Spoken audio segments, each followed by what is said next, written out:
Afghanistan has been shutting down crypto exchanges. This comes about 1 year after the fall of the formerly US-backed government there and the takeover by the Taliban, and also the closure or the seizing of a lot of assets in the Afghanistan central bank. Now, Afghanistan is going after a lot of crypto assets. They're closing exchanges. They're not allowing people to use those assets.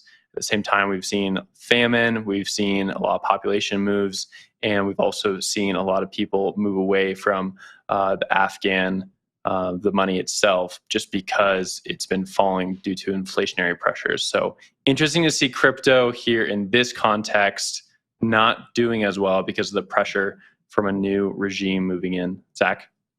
There's 16 crypto exchanges in this particular Afghani state. That's bullish. That's crazy. I wonder how big these exchanges are and whether this is more like just an OTC desk operation, right? Someone who has some Bitcoin and is then selling it for the local currency.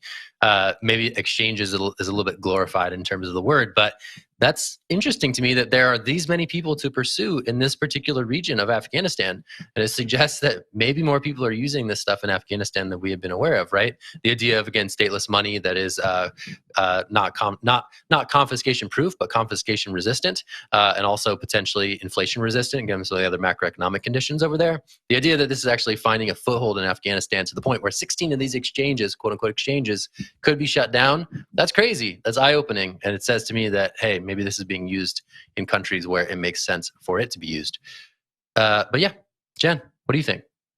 Yeah, I was going to say a lot of the same thing. You know, the article mentions the U.S. sanctions and collapsing economy, and I can imagine that people turn to crypto, and crypto is so popular there because people are looking to preserve the wealth, and now they're probably left feeling helpless. When I was reading this, I thought about the Tornado Cash story that we spoke about, that we have been speaking about for weeks, and the arrests. And so we see what's happening in Afghanistan. We look at what happened with Tornado Cash, and it seems like overnight, there's a new rule, something has become illegal, and now all of a sudden a bunch of people are being arrested. I don't think that's fair. It's like, you know, we're operating, in the Tornado Cash example, we have a developer who doesn't think they're going to be arrested. All of a sudden there's a new law and someone ends up in jail. I just don't think this is fair, and we're not only seeing it in Afghanistan, we're seeing it across the globe. Will?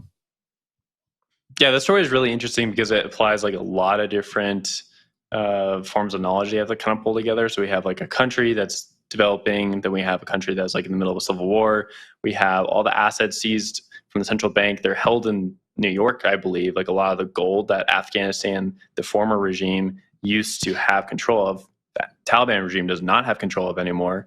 And then you also have a population that has been hit with famine, destabilization from political ends, and then a lot of the population just moving out of the area with a huge inflationary crisis at the same time. So you have like this nexus, like this awful mixture of all these things happening at the same time.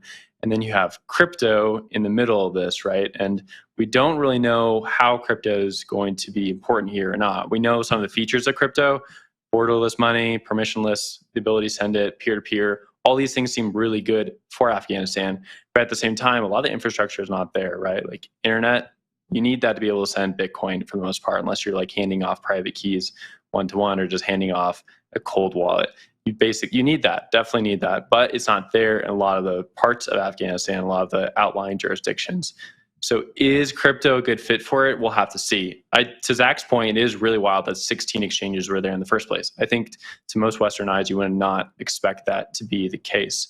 There has been some good reporting in Afghanistan, but I'm really looking forward to seeing more of that in the future. We had like a bit of it last year when the Taliban came back and took over the country.